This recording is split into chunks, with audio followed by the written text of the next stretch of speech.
Hello বন্ধুরা, আজ আমি একটা মজাদার রেসিপি নিয়ে চলে এসেছি। পাঁপড় আমরা ছোট থেকে বড় সকলে কিন্তু খেতে ভীষণ পছন্দ করি। আজ শুধুমাত্র চাল গুঁড়ো দিয়ে পাঁপড় বানানো দেখাবো। মাত্র 1 কাপ চাল গুঁড়ো দিয়েও কিন্তু আমরা অনেকগুলো পাঁপড় বানিয়ে নিতে পারবো। চলুন রেসিপিটি শুরু করা যাক। আমি একটা পাত্রে জল গরম করতে দিয়েছি। জলের মধ্যে দিয়ে দিলাম সামান্য পরিমাণে লবণ ও একদম সামান্য পরিমাণে খাবার সোডা অথবা বেকিং সোডা। তারপর জলটা ফুটিয়ে নিয়ে এভাবে আমি দিয়ে দেব চালের গুঁড়া। জলটা যতটা পরিমাণে থাকবে চালের গুঁড়াটাও ঠিক সেরকম পরিমাণে দিতে হবে।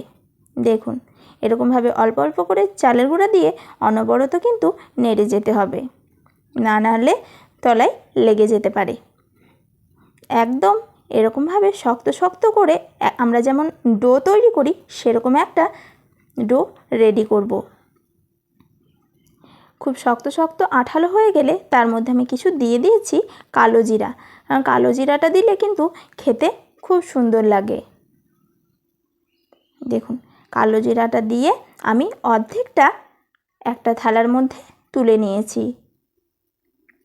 আর অর্ধেকটাই আমি দিয়ে দিয়েছি সামান্য পরিমাণে হলুদ গুঁড়া, কালারটা আলাদা করার জন্য। আমি 2 কালারের বানাবো। আপনারা চাইলে শুধু সাদাও করতে পারেন অথবা বিভিন্ন কালারেরও করতে পারেন। তারপর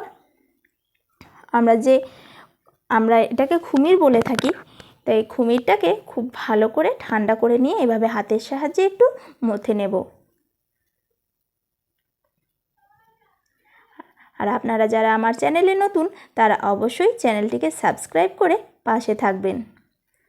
দেখুন, এভাবে একটা পাত্রে তেল নিয়ে দেব। তেল দিয়ে খুব ভালো করে হাতের সাহায্যে এভাবে পুরো পাত্রটাই বুলিয়ে নেব। তারপর এই জিনিসটা আমাদের কম বেশি সকলেরই বাড়িতে আছে। আমরা যেটাতে আলু গ্রেট করি সেটা দিয়ে খুব ভালো করে যে ডোটা রেডি করেছিলাম সেটা ওপর দিয়ে দিয়ে এভাবে একটু চেপে চেপে দিলে খুব সুন্দরভাবে বেরিয়ে আসবে। দেখুন, দেখে আশা করি বুঝতেই পারছেন যে আমি কিভাবে বানাচ্ছি। আমি 2 ধরনের পাঁপড় বানাবো। এরকম একটা হয়ে গেলে আর একটা বানাবো এরকম ভাপের পিঠার ছাঁচ দিয়ে। যাদের আছে তারাও কিন্তু এরকমভাবে বানিয়ে নিতে পারবেন। যাদের এই ছাঁচটা আছে তারা আশা করি সকলেই জানেন যে কিভাবে বানাতে হয়। দেখুন, এভাবে যে চাল গুঁড়ার ডোটা ছিল সেটা ভিতরে দিয়ে দিলে হালকা করে চেপে দিলেই কিন্তু বেরিয়ে আসে। আমরা সাদা যেটা রেডি করেছিলাম সেটা দেওয়া হয়ে গেলে কালার যেটা করেছিলাম সেটাও কিন্তু এভাবেই একই প্রসেসে করে নেব।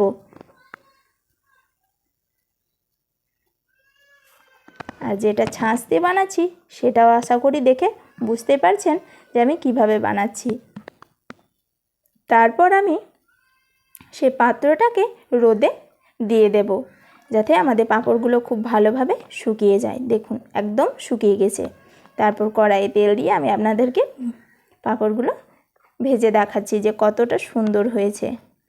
আর রোদটা হালকা রোদ হলে 2 দিন দিতে হবে, আর খুব যদি রোদ হয় তাহলে 1 দিন দিলেই হয়ে যাবে। দেখুন, তেল গরম হয়ে গেলে এভাবে একটা একটা করে পাঁপড় দিয়ে দিলে দেখে আশা করি বুঝতে পারছেন কত সুন্দরভাবে ফুলে যাচ্ছে।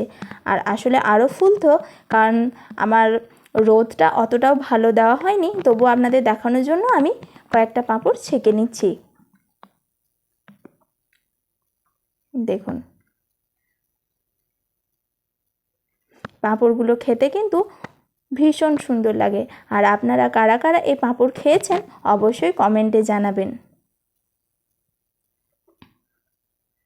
আমার রেসিপিটি ভালো লাগলে অবশ্যই একটা লাইক দিবেন, আর কেমন লেগেছে কমেন্টে জানাবেন। আমি আমার ভিডিও এখানেই শেষ করলাম। ভালো থাকবেন ও সুস্থ থাকবেন।